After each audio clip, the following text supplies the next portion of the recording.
welcome back to another episode of Podcast Demastered, a place where we celebrate our love for all things nerdy. I'm Wade. And I'm Chelsea. On today's episode, we will be demastering Pokopia, the Nintendo Switch 2 game. Yeah. Which, super pumped about because I have been absolutely obsessed with it. It has taken over, like, most of my free time. It's a problem. It's fallen into that kind of game, like, when I start getting back into, like, Skyrim or, like, Stardew Valley, things like that, where I can just start playing, just happily, just sitting there playing, and then, oh my god, it's time to go to bed. Like, it's just gone. Time just disappears. Yeah, that's that game. Yeah. That is the game. And even, like, I've beaten it. I've completed it all. The story and the Pokédex. I've finished it, and it's still like that. Like, all I have to do is, like, play the game, like build and craft and stuff like that, and it's still just, I get one idea in my head and I'm moving over here to do something else now, and it's a problem. Well, it sounds like a good, fun, cozy problem. I'm excited for you to talk more about this game. I do not have Switch 2. I haven't got to play it, but I have been excited to hear you talk about this game. It is a lot of fun. And, you know, like, the premise of the game was basically that, like, you, the player, are a Ditto, and the world is post-apocalyptic. You, the Ditto, wake up out of your Pokeball to find that humanity is gone. There is nobody left. And even the Pokemon, like, there's hardly any Pokemon. You're just in this kind of desolate world. And you meet this Tangrowth, who is very Pokemon professor-y. Which is, like, super cute. Where he's like, yeah, like, humanity used to be around, and now they're not, and I want to bring them back. So would you, like, help me with that? And you're like, yeah, sure, that sounds great. I love, like, because, like, picture, like, the Ditto face. And, like, that's, like, the whole vibe of the game. Where people are, like, telling you their stories, and all this stuff is happening. It's just, like, Ditto face. Oh my gosh. It's perfect. And sometimes the characters, like, comment on it too. It's really funny. Yes. It's really funny. But anyway, yeah, you start the game and you slowly unlock, like, you get your Kanto stars. You get Squirtle, then Bulbasaur, then Charmander. And they teach you these skills. Like, Squirtle teaches you water guns, so you can, like, water stuff. Bulbasaur teaches you leafage, so you can actually bring, like, plants back to the earth. And then Charmander doesn't teach you anything. He just lights things on fire. It's fine. Like, they never teach you how to do that yourself. Like, you gotta go get a Pokemon to do that, because we can't trust you freaks with fire. That's funny. But you get more and more Pokemon unlocked, and they teach you other traditional, like, farming style abilities. I love it. And then there's more, like, there's bigger skills later on. But you kind of slowly start to piece together the story. Like, the story's never handed to you. You have to go out and you can find, like, journals and magazines and, like, notes and stuff that kind of piece it all, like, very, like, Dark Souls-y. Kind of like the lore is there. Yeah. You just have to go find it. So the overarching story was that a long time ago, a very long time ago, the planet started to suffer from, like, irregular weather issues. And, like, food became a scarcity. Water was drying up, like, real world problems, really. And humanity was kind of at this point, like, what are we going to do? Like we're literally dying off. We don't have the resources to, like, live on Earth anymore. And it's so amazing because even in the backstory, like, of all these little lore snippets, you have characters within. There's, like, a professor, some Pokemon professor, which you think is Oak, but it can't be, because, like, this does not take place. This is so far after, like, Red and Blue has happened, like, so far after. There's a Pokemon professor, which is where Tangrowth kind of learned to be. Like, the professor, like, found this Tangela and, like, cured him, and he's like, oh, like, this Tangela really likes me, he can just stay with me. And he evolved, and he, like, learned all of these things from watching humans be humans. There's a hacker who has, like, you get, like, these hacker reports where the hacker is, like, hacking into all of these companies and stuff, And like, because like, I don't trust what's happening. Like, I don't understand. Like, the population don't really know what's happening, really. But there's all of these companies trying to like create a problem or create a solution to all these problems, but they're not like talking about the problems a whole lot. Yeah. So you get a lot of it from them. And there's also like some shady organization who's like trying to take advantage of the situation. But there's also another organization who's trying to save the world. And all of that is like throwbacks to like other games. You have to piece it together. I mean, one of those organizations is Team Rocket. One of them is Team Rocket. Classic. That's pretty obvious. Because you find, like, Team Rocket stuff in, like, little mini bases and stuff, like, hidden around. Yeah, it's really fun. It's really fun.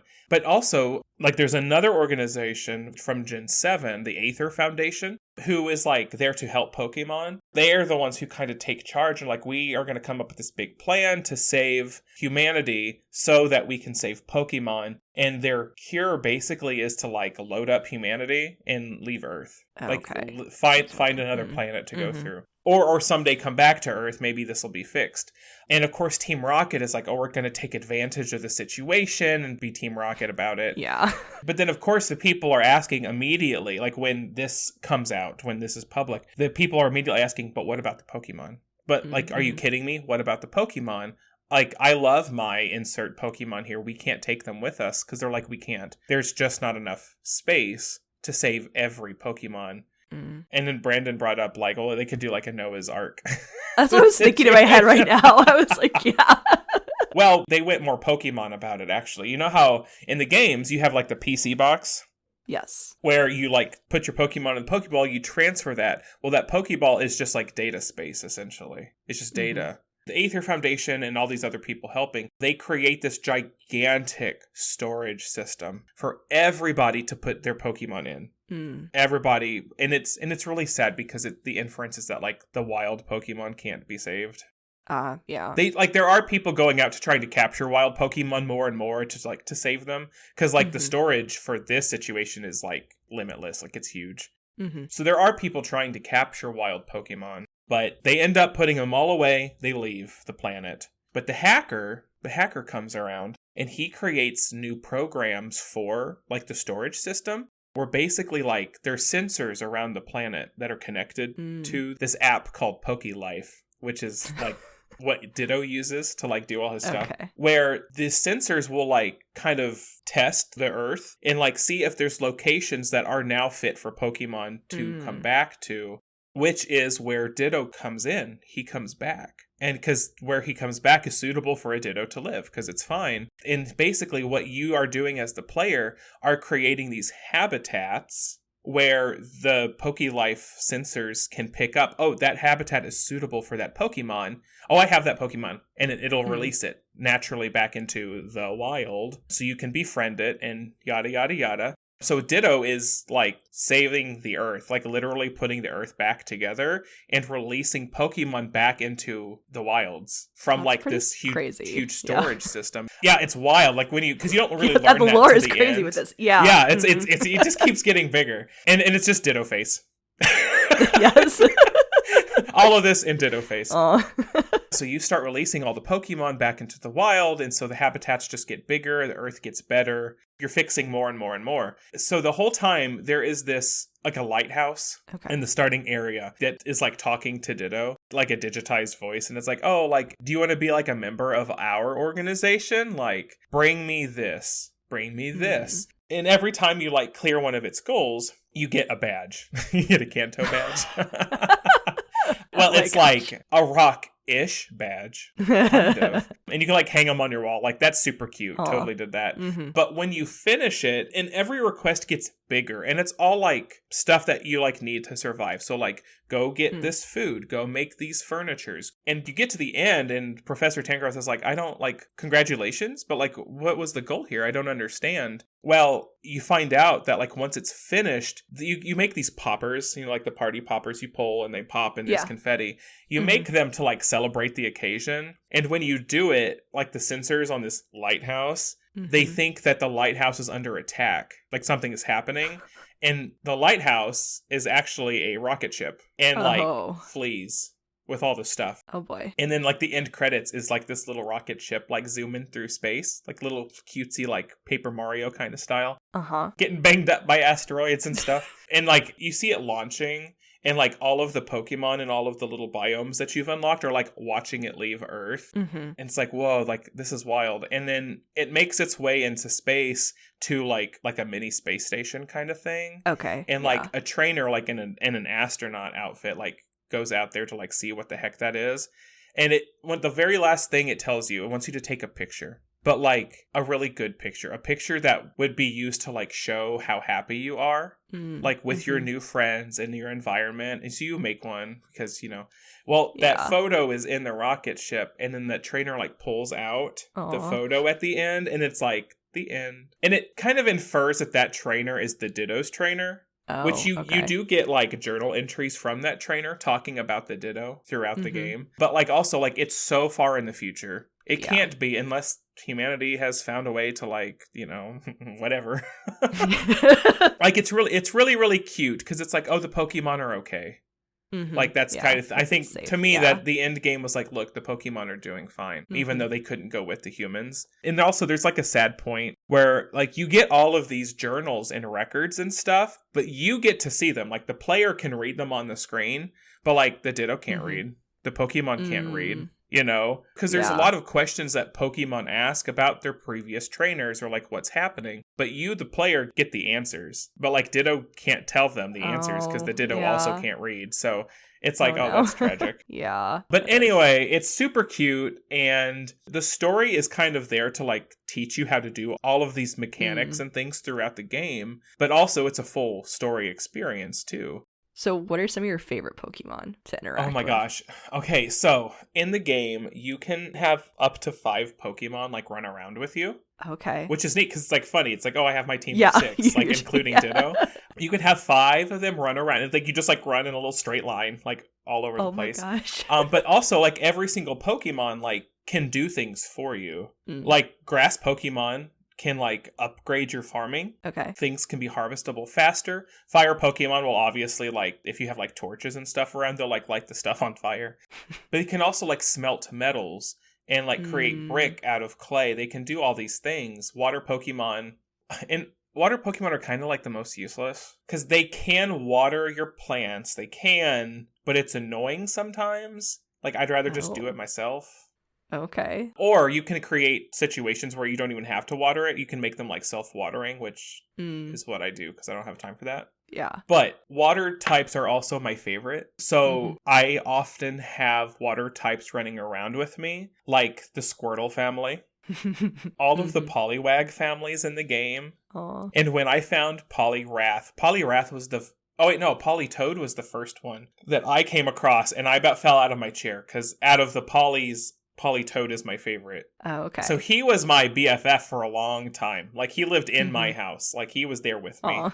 But then I eventually unlocked the others. So I made them all this cute little house like behind a waterfall. Like I ate it up. In the footage that you'll see, like Espeon is running around with me. Espeon is my favorite evolution. So yes, he went on my little tour that I did. I think another question I'm curious about too is, so what are you currently working on in the game right now? Oh my gosh. So once I finished the story, I went to like my pallet town because you get to like rename it and make it truly your own. I went and really just started to like put together like a layout of like this cute little town. So I could start getting Pokemon in proper houses. Like that was the thing. Like I need to get them in houses and not like literally in the boonies. Just a field of grass and it's all Pokemon. And so from there, I kind of went from like world to world. And I was like, okay, the vibe here is this. So I'm going to like create some stuff. I'm going to do a lot of like landscaping.